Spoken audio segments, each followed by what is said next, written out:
Welcome. This is Crime Queen, and if you're joining us for the first time, this is the channel where we get excited about love. This is where we ignite that which dwells from within us, that which comes alive, makes us smile, makes us laugh. Hence, we say the crimson light is life. So, the crimson light is our journey to actualizing self-full love. This is where we are having fun with words and numbers, numerology to be precise. Of course, because we are wanting to become better expressions of God, because we were made in God's image and likeness. Yes, and now we want to understand when we say better expressions, we want to just know that we are being expressing God, if you like. We are that expression because it's not about just knowing we or learning we were created in God's image and likeness. I, in particular, want to know what that expression is, what that likeness is. And I'm hoping you too. Okay, so of course, with that learning, the first thing we get to understand with that image and likeness, we look at our image. We have a head, we have hands, we have legs. Of course, we know God or we believe God to be invisible. This is another thing. We believe God to be invisible. But that invisibility might be something that works like I'm being able to pick up my mobile phone with no wires attached and speak to someone in St. Lucia. So that is that aspect of that invisibility that we could be just talking about as an example, that vibration. But we also learn that if there is an image, there is a representation of that image or likeness. So the likeness, of course, whether it was invisible, whether it was visible, God is all things. That's what we learn. So, but the more we get to understand who we are and our makeup, the more we begin to understand God. This is what I think. So, of course, we learn the story of the sacrifice of Christ on the cross, dying for us to save us from sin, of course, and then we become more like God. This is another extension of the story because, of course, our parents, Adam and Eve, they committed a gross sin, and of course, we were all sinners, and then that's why Christ had to come and die for us to save us. So I want to get a better perspective of this story because by getting that understanding, I am understanding God more. I am understanding the image and likeness a bit more. And I hope that we can really explore our learnings, explore ourselves. So, welcome to Eve. We are all Eve because, again, I have done presentations on that. We learned that Christ, who came to die for us, the Christ Spirit, which is number 5, who came to die for us, 5 here, that when we are saved in His image or we accept Christ as our Savior, we become a new creature. It would mean that we were an old creature before, okay, which I call it the worm, number 3, which number 3 shows here. So it's like we are looking at like everything else. We do that. We look at the start, the middle, and the end. And this is what we are looking at here. We are looking at every aspect because everything has its purpose. But I'm thinking that is like showing us perhaps it's denoting the Trinity as in Christianity. Perhaps it is. The God and the Holy Spirit and Christ, the Trinity. Okay, so but we are looking at 3 areas here now. So this is what we learn. When we learn about the sacrifice, I believe that if we learn about ourselves, of course, we understand even when we are doing a sacrificial act for a beloved one, we are doing a sacrificial act. We could say that. In fact, now I really have been looking at each time a loved one has passed, it is a form of sacrifice. I see it that way. They had not gone on a cross and had gone through that sort of learning that we had to say they are doing it for us, but the lessons that they leave me with, I'm thinking it is a form of sacrifice that they would have, they go through maybe a painful departure and leave us with a full essence. And perhaps that's why we have family and relatives, that we can really feel that connection, that through that connection we can relate to Christ's sacrifice. You could hear of a story that happened, but when you don't feel that emotion of knowing what it's like to lose a loved one, you don't relate. I don't think, well, you can imagine, but the imagination still leaves you with the need of having that preliminary experience of what it is to love, what it is to lose, what it is to gain and receive. And these are the reference points we can make. So anyway, with that said, I'm thinking that it's like going back to kindergarten right now, because I have been exploring, looking at wisdom, looking at and wisdom, because this is what we are told to do, for instance. But it says when you find wisdom, you ought to look at it and cherish it so much that when you don't know what to do, of course, you bury it and, till you learn what to do. So that's something to that extent. So I am looking now at let's see our features, because we see that it was through the story of Eve who ate whatever apple, mango, whatever fruit it was. But Eve ate and she saw that the fruit was good. Now the fruit was good to eat. We see that word 2 equals 11, 9 and it, meaning 9 and 2. So 9 and 2 is 11. And we see that it always, there's a bonding here. When you can say it, there's a specific thing you are pointing to or you are embracing, that it, a totality of something. So we see that is denoting whatever it was that it meant. But also it, there's the other thing, because if we are saying that, if I am, like I am saying, I believe that all the words derived really from our makeup.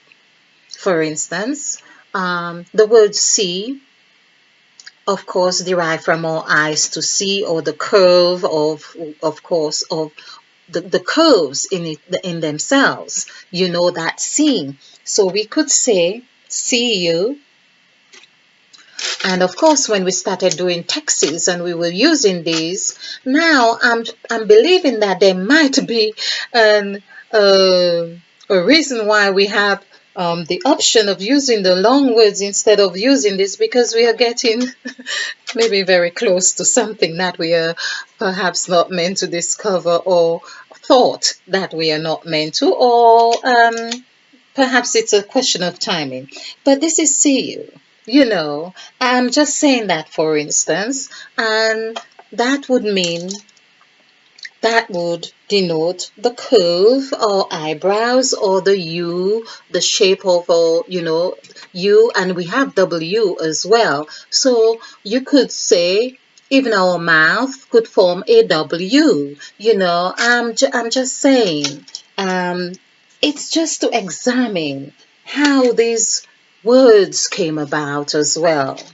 How they came about, I believe it's through our behaviors, our activities, the functions in our body, whether it was the cerebral cortex, our brain, our nose, our heart.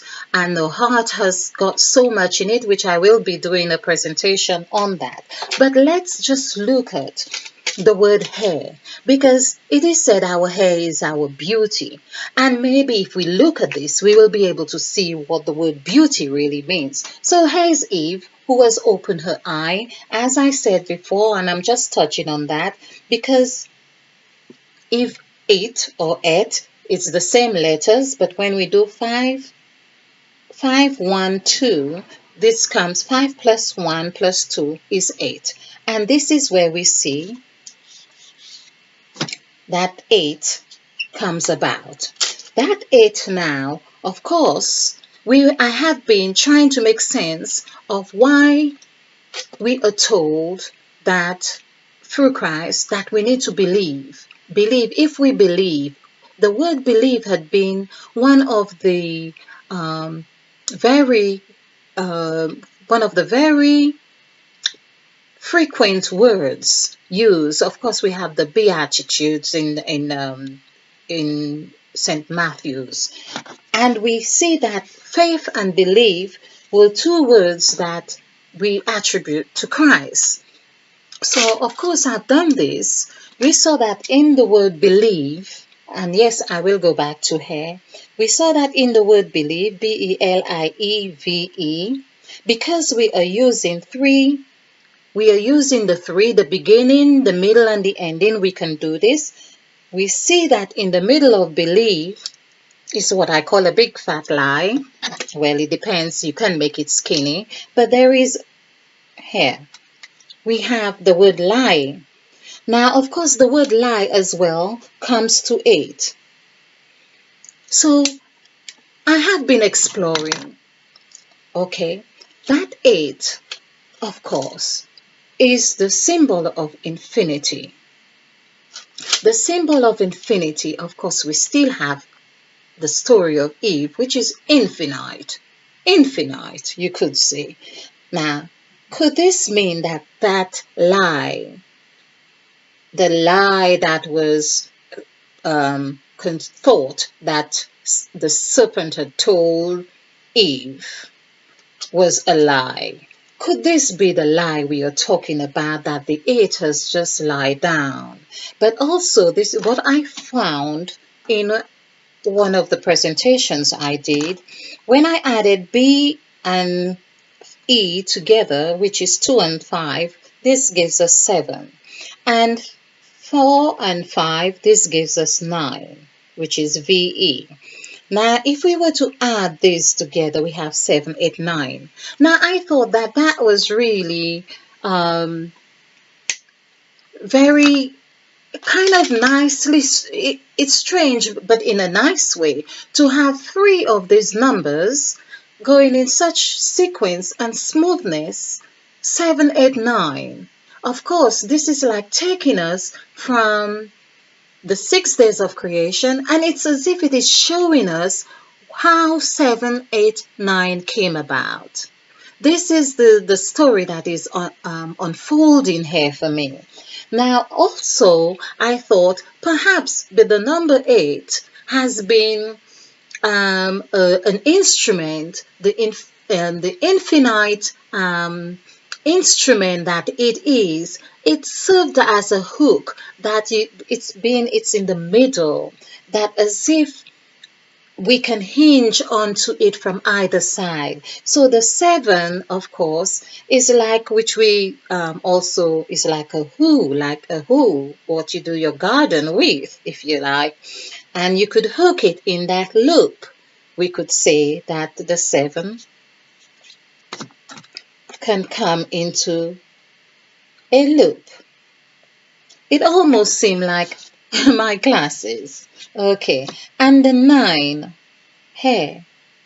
Okay, so we have that symbol here, and I'm trying to, so it's as if like a chain, like a chain effect is happening there, like something is happening there, and this has a story unfolding which we're going to explore more on. But I just thought I would go through that belief here, and just to give an insight of one of the instruments that, or one of the teachings that we were given, and perhaps it is the key to everything that we are doing being and expressing so we can get closer to the essence of sacrifice, revelation, and even water, as I said, which is very transparent. So we are inviting the word water. I am also believing if I just say the water, the word water, perhaps the element of it might be activated within me, who knows,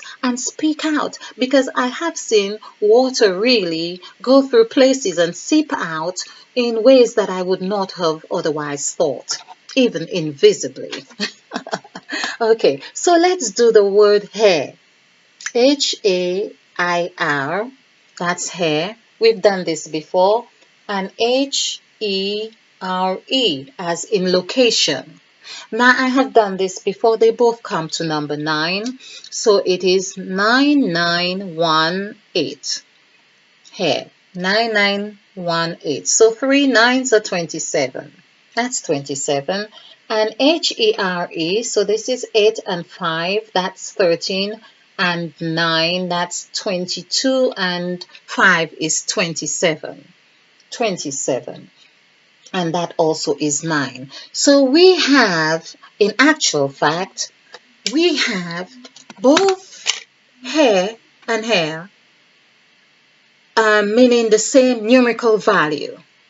So perhaps it's really saying to us or denoting that our hair, when we think about it, is actually because our DNA, of course, hair testing, which reminds me, of course, our hair tells everything about us.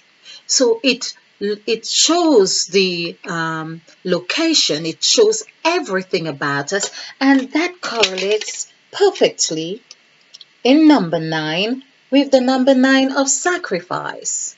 So here we are seeing that the word sacrifice with hair, it's really like one and the same. So when we understand that last breath or that last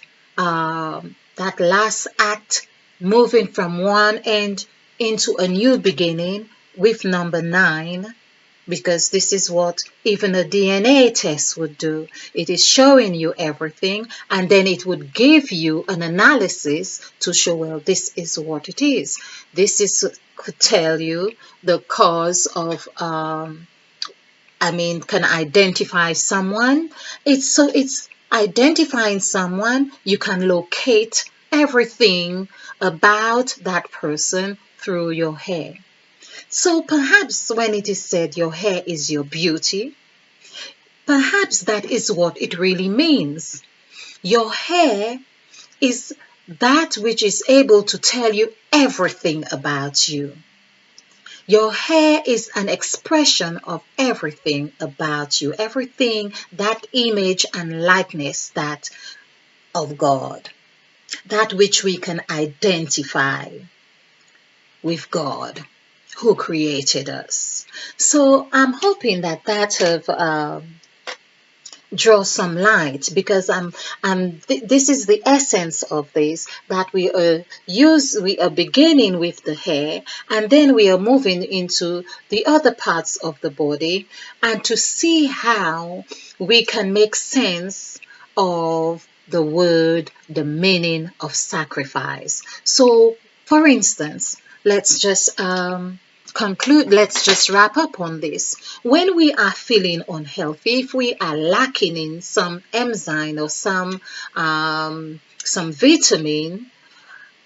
our hair really tells us, how unhealthy we are. On the other hand, if we are healthy and of course bright, and as we are meant to be, to being the optimum expression of who we are, our hair glow, and it is lovely, and it is beautiful, and and it's our glory. We understand that. Likewise, when we are worried, we pull our hair out. When we are distressed, our hair falls off. So Could that hair on our head be a message of teaching us what sacrifice means in that sense? Could it? I leave you with this. And I hope you have found this insightful. I hope this has also been food for thought. Let us just do our own thought processes sometimes and see how things hold meaning to us, what meaning they have for us. So I hope you have enjoyed this. I hope you have found it fun, and if you like this presentation, click the like button and share. Because this is how we do it. We share to actualizing self-love. Love. In the meantime, stay blissful, stay bright, be filled, and stay ignited. Namaste. And spill over with love.